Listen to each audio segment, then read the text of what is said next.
ఆ 2 ఇళ్ళు ప్రక్క ప్రక్కన ఉంటాయి. వీళ్ళ బాబు 9వ తరగతి, వీళ్ళ పాప 8వ తరగతి. అన్నయ్య, మాకు అమ్మాయి ఉంది కదా, ఉంది. మీకు అబ్బాయి ఉన్నాడు కదా, ఉన్నాడు.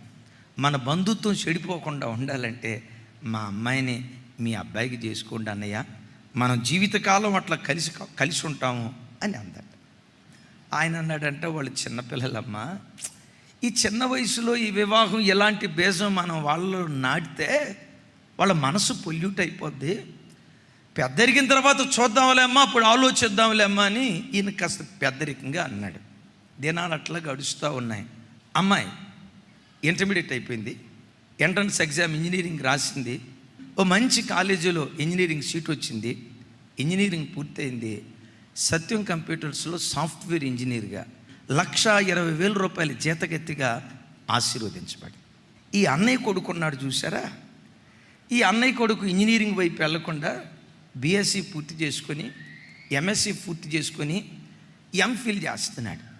మొత్తానికి ఆమెను పిలిచి, రే, చాలా సంవత్సరాలు బట్టి మనం అనుకుంటున్నాం కదా అమ్మాయికి అబ్బాయికి పెళ్లి చేద్దామని. మీ అమ్మాయి ఇటు తిరిగి సెటిల్ అయిపోయింది, వాడు తిరిగి చదువుకుంటున్నాడు, ఎంఫిల్ చేస్తున్నాడు, రేపో మాపో వాడు కూడా ఉద్యోగం వస్తుంది, ఇంకా వాళ్ళు స్థిరపడతారు. సరే, అప్పటిదాకా ఆగటం ఎందుకు, అమ్మాయి ఇటు తిరిగి స్థిరపడింది కదా, వాళ్ళిద్దరు పెళ్లి చేద్దాం అని ఈ అన్నయ్య అన్నాడంట. అన్నయ్య వైపు చెల్లి చూసి అందట, సంబంధాలు మాట్లాడే ముందు స్టేటస్లు చూసుకోవాలా, స్టేటస్ చూసుకోవాలా. మా స్టేటస్ ఏంటి, మీ స్టేటస్ ఏంటి, మా అమ్మాయి సాఫ్ట్వేర్ ఇంజనీర్.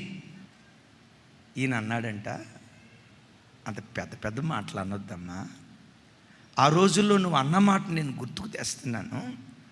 ఒకవేళ మా వాడు ఉద్యోగం లేనోడు అయి ఉండొచ్చు, సరే మీ స్టేటస్ తక్కువ అయి ఉండొచ్చు, మీ స్టేటస్ వాళ్ళకే చేసుకుని పెళ్లి చేయండి అంటే, మొత్తానికి ఈ అమ్మాయికి హైదరాబాదులోని సాఫ్ట్వేర్ ఇంజనీర్ని ఇచ్చి ఉద్యోగం చేశారు.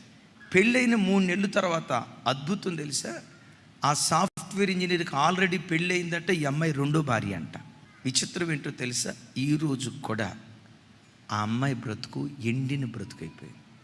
ఈ ఎంఎస్సీ చేసి ఎంఫిల్ చేశాడే, మన తెలుగు రాష్ట్రాల్లో ఒక పెద్ద యూనివర్సిటీలో ప్రొఫెసర్గా అబ్బాయికి ఉద్యోగం దేవుడిచ్చాడు.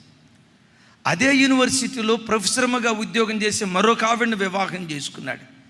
ఈరోజు ఆ కుటుంబం అంటారు కదా, 3 పువ్వులు 6 కాయలని, బహుక్షేమంగా ఆ కుటుంబం వర్ధిల్లుతుంది. దైవజనమ, ఈ కుటుంబం దగ్గరకు వచ్చేసరికి పూర్తిగా చితికిపోయినట్లు కనపడింది. ఎందుకో చెప్పంటారా, ఈ స్త్రీ నోట నుంచి వచ్చిన పొగరుబట్టిన మాటలు,